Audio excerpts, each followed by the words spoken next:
I'm taking the CGMA Level Design Course, and for week 2, we're making an Egyptian tomb. So in this video, I wanted to share the different resources I found and inspiration for some ideas I have for this assignment. I'll be talking through some architecture that's inspired me. I'll also be talking about a random PC game I totally forgot about. And I'll mostly be going over the Tomb Raider movie for how it inspired me to think about what needs to be in the environment based on how the player is going to move and what they need to do. To start off, I was really inspired by Ramses II's temple. It has one of the earliest depictions of movement in a still image, and I was thinking that I could use drawings on the walls and different clues like that to show the player where they should go and what they can do. I was also inspired by how the temple uses lighting.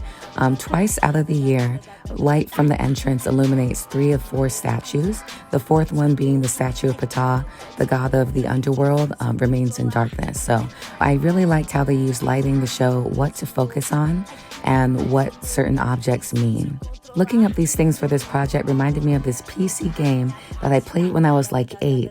And I remember just like having Egyptian imagery in my head. And I was like, what game did I play? And it was called Egypt 1156 BC. And basically your father is accused of stealing from this tomb and you're going around trying to clear his name, playing mini games and gathering like proof and things like that. And this was definitely inspiring me for what things could possibly be in the tomb and what imagery or clues I might want to show the player. What I'm mainly excited to talk about and nerd out about is the Tomb Raider movie from 2001. This movie practically raised me. I cannot stress to you enough how I, from an early age, was just trying to see a woman beat the absolute shit out of everybody. I'm not gonna lie. And what I love about this movie is that it's a great example of giving people the right amount of information at the right times. And so I think it's a great example of the potential beats of a game within an environment. So to enter the tomb, Lara can't go through the front. That's where the villains went through. I love how there's a bunch of flowers and butterflies pointing out the significance of this area because this is how she enters the tomb. And then after she interacts with that area, that's when she finds the entrance to the tomb and she falls through. And here, when she starts surveying the area, we're basically being shown all of the different elements of the tomb that she's later going to interact with. All of the different statues that will eventually come to life. The giant statue that she's going to fight at the end. All of the different corridors that she has to fight in.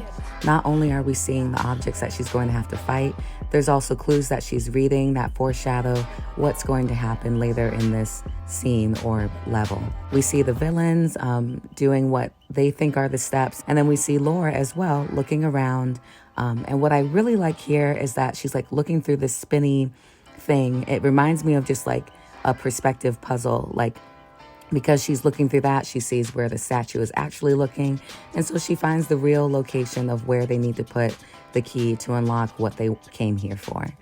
And so after she does that, then all of the gears start turning. And again, we're foreshadowed with that beam that's in front of her. And once she puts that in, that's unlocked. And of course, it doesn't just go the plan and pierce the urn that it needs to. She has to jump on top of it. So again, it's just, I love this scene because it feels like I'm watching a puzzle being solved.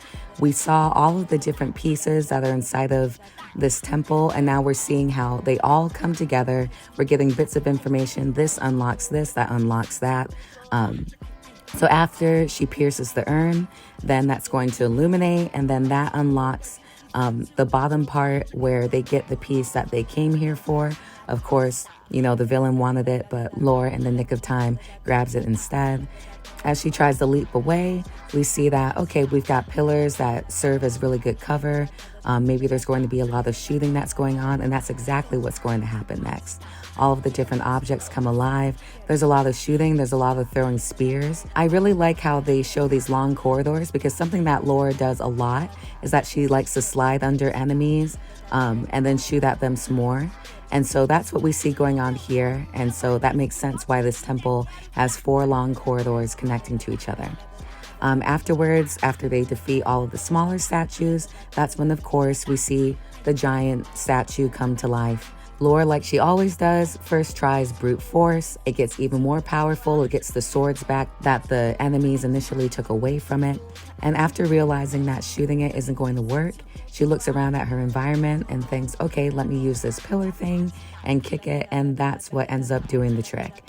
It's really fun to see all these different objects that were shown at different points in the scene and seeing how they're of use for this specific goal, but how we can use it again later on in the level. And then, of course, she's like, oh, goddamn. Okay, there's one more monster that I have to beat. She tries to run away from that as best as she could. Again, that tension with these long corridors, that happens so much with her. She gets snatched up, but it's all good because later it's revealed once she exits the temple, the statues are destroyed.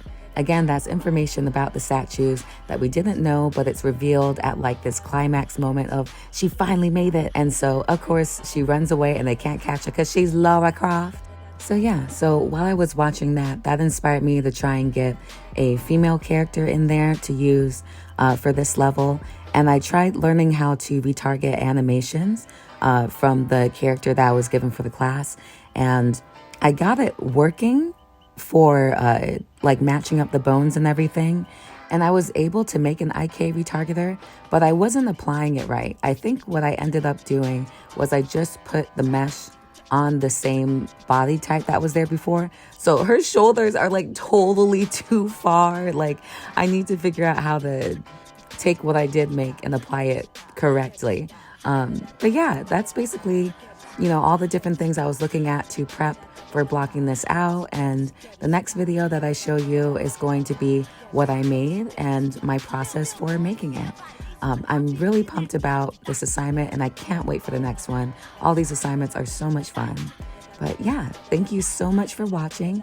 I'll have another video to post about what I did, and I look forward to showing you the next one. Thank you.